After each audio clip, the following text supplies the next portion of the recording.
શહેર નજીક કરજણ મૂળ નિવાસી એકતા મંચ દ્વારા કરજણથી પાલેજ નારેશ્વર રોડ પર ભીની રેતીના ખનનના કારણે રોડની હાલત બિસ્માર થતા કરજણ પ્રાંત અધિકારીને આવેદનપત્ર પાઠવવામાં આવ્યું હતું। પ્રાપ્ત માહિતી અનુસાર રાજ્ય સરકાર દ્વારા અગાઉ પાલેજ નારેશ્વર રોડ 1 વર્ષ પહેલા બનાવવામાં આવ્યું, જેની ₹32 કરોડના ખર્ચે કિંમત પણ હતી।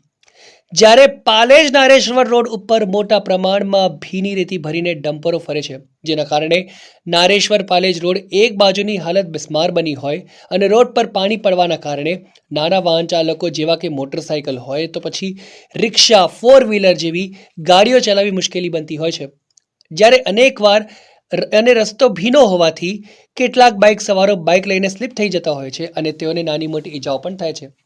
જ્યારે કેટલાક બનાવોમાં તો સ્થળ પર જ મરણ થાય છે, જેથી આજરોજ મૂળ નિવાસ એકતામાં કરજણ દ્વારા ભીની રેતીનું ખનન અટકાવવા માટે કરજણ પ્રાંત અધિકારીને આવેદનપત્ર પાઠવવામાં આવ્યું હતું અને જણાવવામાં આવ્યું હતું કે જો દિન 7માં ભીની રેતીનું ખનન બંધ નહીં થાય તો મૂળ નિવાસી એકતા મંચ દ્વારા દિન 7માં રસ્તા લોકો આંદોલન કરવામાં આવશે। જેથી આજ રોજ મૂળ નિવાસી એકતા મંચ દ્વારા જ કરજણ દ્વારા ભીની રેતીનું ખનન અટકાવવા માટે કરજણ પ્રાંત અધિકારીને આવેદનપત્ર પાઠવવામાં આવ્યું હતું અને જણાવવામાં આવ્યું હતું કે 7 દિવસમાં ભીની રેતીનું ખનન બંધ નહીં થાય તો મૂળ નિવાસી એકતા મંચ દ્વારા 7 દિવસમાં રસ્તા રોકો આંદોલન કરવામાં આવશે।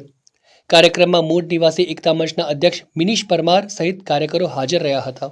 राज्य सरकार द्वारा अंदाजित 32 करोड़ खर्चे पालेज नारेश्वर रोड तैयार करवामां आव्यो छे, पण 1 वर्षना गाळामां ए रोड तूटी गयो छे। घणी वखत रोडनी मरामत करवी पड़े छे। तेनी पाछळनुं मुख्य कारण रेतीनी गाड़ीओ छे के जे नदीमांथी जेसीबी मशीन यांत्रिक नावड़ीना मददथी जे रेती उलेचवामां आवे छे, ए रेती ज्यारे मुख्य रस्ता पर वहन अवर जवर थाय छे ते समय दरमियान ए भीनी रेतीनुं पाणी रोड पर पड़े छे, एना कारणे रोड तूटी जाय छे અને રાહદારીઓને ભીની રેતીના કારણે અવારનવાર અકસ્માતનો ભોગ બનવું પડે છે। લોકોને તકલીફ પડે છે, ત્યાંના લોકો ત્રાહિમામ પુકારી ગયા છે। એટલે આજ રોજ પ્રાંત સાહેબને આવેદનપત્ર પાઠવ્યું છે અને અમારી માંગણી છે કે આ ભીની રેતીનું ખનન બંધ થવું જોઈએ।